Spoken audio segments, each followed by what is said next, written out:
विद्यार्थियों सुप्रभात। मजदूरी और फकीरी। मजदूरी और प्रेम पाठ का बिंदु है जो सरदार पूर्ण सिंह द्वारा लिखा हुआ है।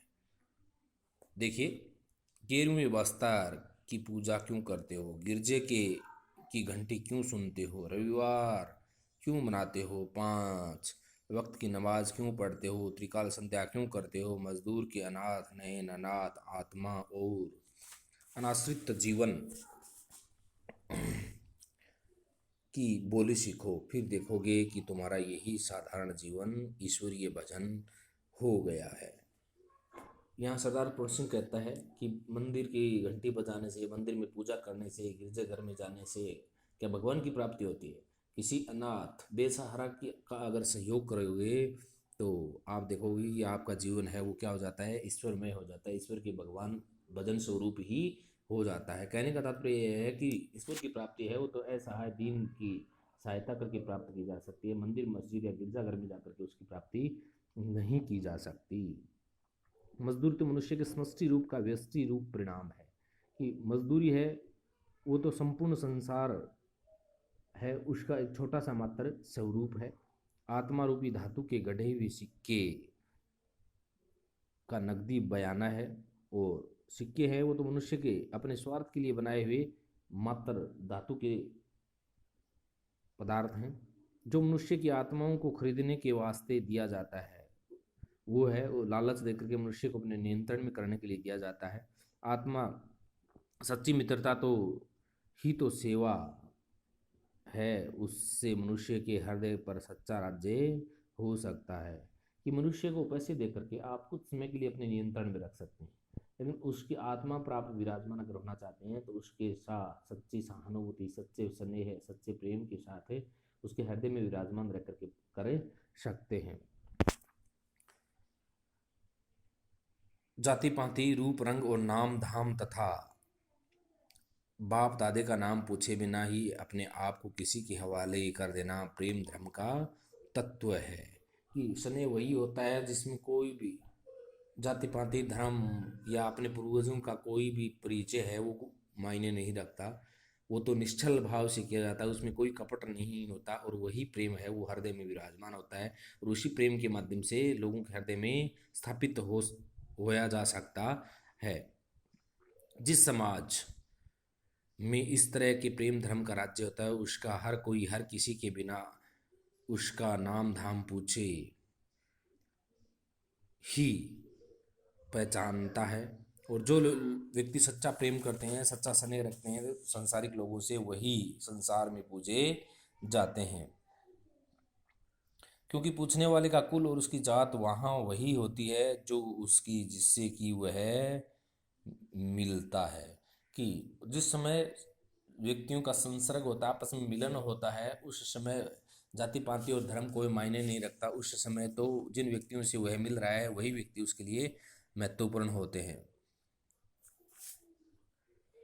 वहाँ सब लोग एक ही माता पिता से पैदा हुए भाई बहन हैं। अपने ही भाई बहनों के माता पिता का नाम पूछना क्या पागलपन से कम समझा जा सकता है? कि मनुष्य जब निस्वार्थ भाव से अगर किसी की सेवा करता है तो उस समय अगर किसी के परिचय को जानने का उत्सुक रहता है तो उस समय वैसा ही होता है जैसे अपने भाई बहनों से ही उसका परिचय पूछना साबित हो रहा है, क्योंकि उस समय जाति पाति भेदभाव है वो कोई महत्व ही नहीं रखता। जैसे एक परिवार के सदस्यों में आपस में कोई भी भेदभाव नहीं होता है, उसी प्रकार संसार में सभी व्यक्ति आपस में क्या है, एक समान है। वहाँ पर भी ऐसा ही व्यवहार होना चाहिए। ये सारा संसार एक कुटुंबवत है, एक पूरा संसार एक परिवार के समान है। जैसे परिवार के सदस्यों को परिचय नहीं पूछा जाता, इसी प्रकार संसार के लोगों को परिचय नहीं पूछना चाहिए। लंगड़े लूले अंधे और बहरे उसी मोरूसी घर की छत के नीचे रहते हैं जिस छत के नीचे बलवान निरोग और रूपवान कुटुंबी रहते हैं। कि ऐसा है लोग भी उस सांसारिक जीवन में उसी प्रकार निवास करते हैं जिस प्रकार अपने आप में प्रबल इच्छा वाले, अपने आप में संपूर्ण अंग वाले लोग इस संसार में रहते हैं। कहने का तात्पर्य लेखक का ये है कि जैसे आकांक्षाएं सामान्य व्यक्ति की होती हैं वैसे ही ऐसा ही व्यक्ति की आकांक्षाएं होती हैं, लेकिन वो आवश्यकताओं या वस्तुओं के अभाव में अपनी आवश्यकताओं को पूरा नहीं कर पाते हैं, इसलिए वो असहाय बन जाते हैं। मूढ़ों और पशुओं का पालन पोषण बुद्धिमान सबल और निरोग ही तो करते हैं। मूर्ख व्यक्ति होते हैं और पशु पक्षी होते हैं, उनका पालन पोषण कौन करता है? व्यक्ति ही तो करता है। बिना व्यक्ति के तो वो हो ही नहीं सकता। आनंद और प्रेम की राजधानी का सिंहासन सदा से प्रेम और मजदूरी के ही कंधों पर रहा रहता आया है कि मनुष्य अगर परिश्रम नहीं करेगा तो आनंद की प्राप्ति हो सकती है क्या? जैसे आप अपने आप पर ही स्वयं लेकर के देखें विद्यार्थियों, कि आप अगर इस विद्यार्थी जीवन में आप मेहनत नहीं करेंगे तो आपको आने वाले समय में कितने कष्टों का सामना करना पड़ेगा वो आप सोचिए। अगर आप इस समय मेहनत करते हैं तो आनंद और राज सिंहासन और प्रेम है वो आपको स्वतः ही प्राप्त हो जाएगा। और इस समय अगर आप मेहनत नहीं करेंगे, अपने कार्य को इच्छा शक्ति के साथ नहीं करेंगे तो आने वाले समय में आपको उसी प्रकार मेहनत करनी पड़ेगी जो अब नहीं कर रहे हैं, वो आगे करनी पड़ेगी। कामना सहित होकर भी मजदूरी निष्काम होती है क्योंकि मजदूरी का बदला नहीं होता। कि कोई इच्छाएं होती है, इच्छाओं के होते हुए भी क्या होती है? मजदूरी निष्काम होती है। कि काम करने वाले की जिज्ञासा होती है, कोई लक्ष्य होता है, कुछ जानना या कुछ प्राप्त करना उनका ध्येय होता है। लेकिन इतना सब कुछ होते हुए भी निस्वार्थ भाव से अपनी मेहनत को क्या करते हैं, तभी वो इच्छा, वो लक्ष्य, वो जिज्ञासाएं प्राप्त की जा सकती हैं, वरना नहीं की जा सकती। क्योंकि मजदूरी का बदला ही नहीं होता।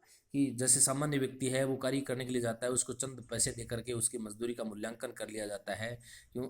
ऐसा नहीं हो सकता, क्योंकि मजदूरी का मूल्यांकन है उन लोहे की धातुओं या अन्य पदार्थों से बनी हुई धातुओं के सिक्कों से नहीं की जा सकती। क्योंकि वो पूरे दिन जिस निस्वार्थ भाव से, जिस लगन से, जिन मनो आकांक्षाओं के अनुसार वो कार्य करता है, उन आकांक्षाओं का किसी पैसे या किसी धातु के माध्यम से आंकलन नहीं किया जा सकता।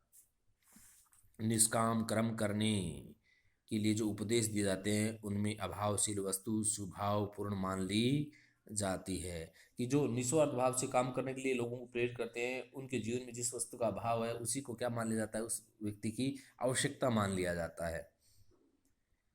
पृथ्वी अपने ही अक्ष पर दिन रात घूमती है, यह पृथ्वी का स्वार्थ कहा जा सकता है। कि पृथ्वी है वो अपनी गति निश्चित परिक्रमा में करती रहती है, घूमती रहती है। ये पृथ्वी का क्या है? स्वार्थ है। लेकिन पृथ्वी तो अपना नित्य कर्म कर रही है। अगर वो अपना नित्य कर्म करना छोड़ देगी तो क्या संसार में सूर्य उदय और अस्त हो पाएगा? अंधेरा प्रकाश में बदल पाएगा? प्रकाश अंधेरे में बदल पाएगा? कभी नहीं बदल पाएगा। इसलिए उसी प्रकार पृथ्वी से प्रेरणा लेकर के इस मनुष्य को अपने स्वभाव के अनुरूप अपने कर्म करते रहना चाहिए, तभी संसार का क्या हो सकता है? भला हो सकता है। परंतु उसका ये घूमना सूर्य के इर्द गिर्द घूमना तो है, और सूर्य के इर्द गिर्द घूमना, सूर्यमंडल के साथ आकाश में एक सीधी लकीर पर चलना। कि अनुशासन के साथ पृथ्वी है वो एक निश्चित परिक्रमा करती रहती है, उसी प्रकार मनुष्य को अपने जीवन में एक निश्चित अनुशासन के साथ अपने कर्तव्य का पालन करना चाहिए। अंत में इसको गोल चक्कर खाना, सदा ही सीधा चलना है, इस स्वार्थ का अभाव है। इसी तरह मनुष्य की विविध कामनाएं उसके जीवन को मानव उसके स्वार्थ रूपी धुरे पर चक्कर देती हैं। जिस प्रकार पृथ्वी है निश्चित परिक्रमा एक निश्चित पथ पर अपनी करती रहती है, उसी प्रकार मनुष्य को भी एक निश्चित पथ पर अपनी परिक्रमा करते रहना चाहिए, अपने कर्तव्य का पालन करते रहना चाहिए, तभी उसकी सार्थकता है।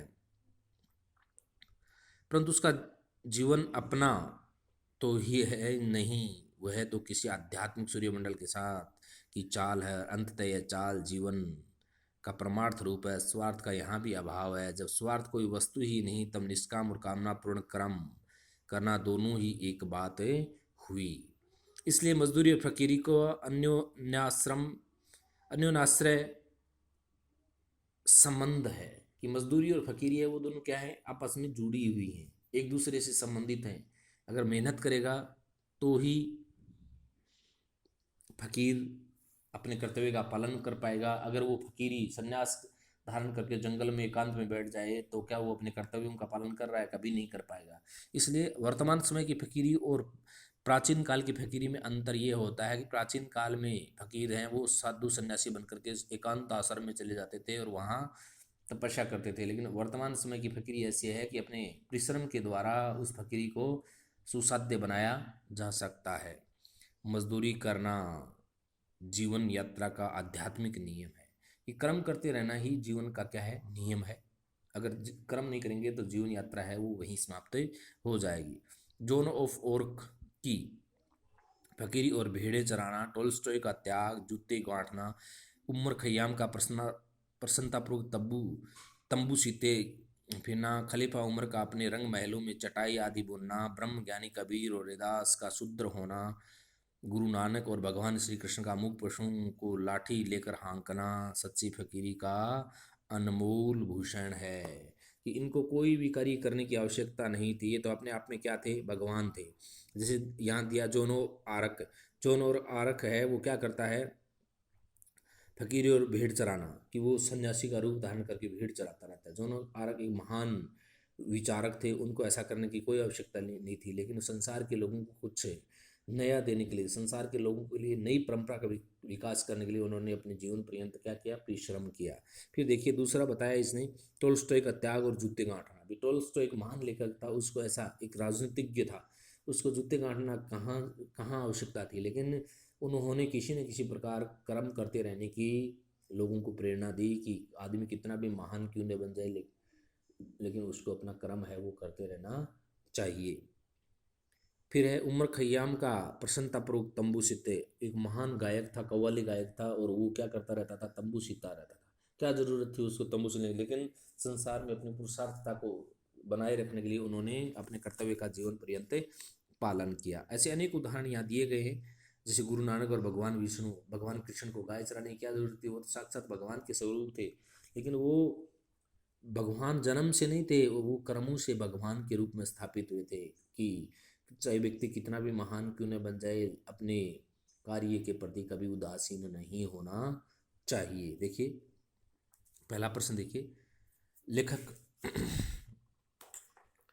पूर्ण सिंह किन किन व्यक्तियों को साधु कहा है, लेखक पूर्ण सिंह ने किन किन व्यक्तियों को साधु कहा है, तो किन किन को कहा है, किसान और भेड़ पालक को कहा है। शिक्षक और विद्यार्थी को नहीं, मजदूर और व्यापारी को नहीं, छात्र और नेता को नहीं, किसान और भेड़ पालक को कहा है। फिर है उसे पीड़ा हुई तो इन सब की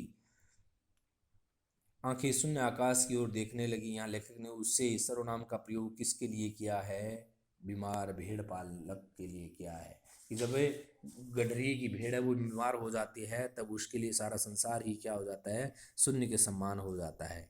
तो उस उसे सब सर्वनाम शब्द है वो बीमार भेड़ के लिए किया गया है। फिर है ऐसा काम प्रार्थना, संध्या और नमाज से क्या कम है, लेखक ने किस काम की ओर संकेत किया है। लेखक ने उस विधवा स्त्री की ओर संकेत करते हुए कहा है कि जब वो रात भर जाग करके भूखी रह करके कमीज सिलती है, तो उस कमीज में जो प्रेम पूर्ण पवित्र उसकी मेहनत है, उसी को लेखक ने यहाँ ऐसा काम प्रार्थना, संध्या और नमाज से क्या कम है बताया है। कि प्रेम पूर्वक जो कार्य किया जाता है वो न तो प्रार्थना करने की आवश्यकता होती है, न संध्या वंदन की आवश्यकता होती है, और न ही नमाज करने की आवश्यकता होती है। फिर है लेखक जब अनार के फूल और फल देखता है तो उसको किसकी याद आ जाती है, मालिक की याद आ जाती है। फिर है लेखक ने किसान को किसके सम्मान बताया है, लेखक ने किसान किसान को ब्रह्मा, संसार का भरण पोषण करने वाला है, इसलिए उसको किसके समान बताया गया है, ब्रह्मा के समान बताया गया है।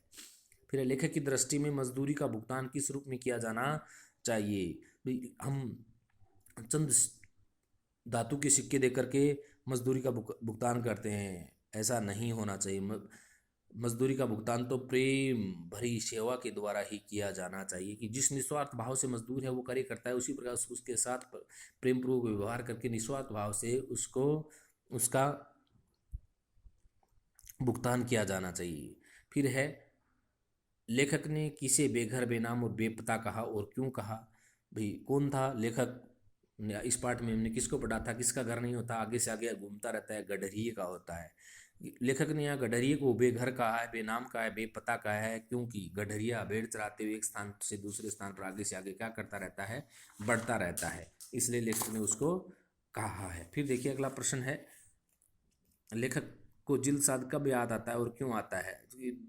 लेखक है जब ही पुस्तक को उठाता है तो उसको क्या आ जाती है, उस अखबार चढ़ाने वाले, उस कागज़ को चुराने वाले की याद आ जाती है।